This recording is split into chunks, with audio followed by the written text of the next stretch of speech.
Vaikai tiki, kad kažkur toli, amžinojo sniego žemėje, gyvena Kalėdų senelis ir jie yra visiškai teisūs. Štai jo rezidencija, o štai ir jis pats ruošia vaizdo sveikinimą.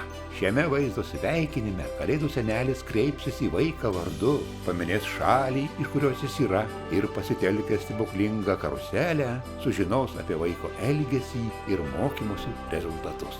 Jis surengs vaiko nuotraukų peržiūrą savo naujojoje kino salėje, parodys stebuklingą malūną ant ledinio ežero ir net pasidalins vieną iš savo paslapčių.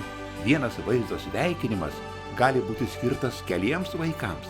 Be to, Kalėdų senelis yra pasirengęs išsiųsti jūsų vaikui sveikinimo komplektą su laišku, atviruku, pagyrimo raštu, kalendoriumi ir smagiu žaidimu. Ryškūs įspūdžiai – tai geriausia kalėdinė ar naujametinė dovana.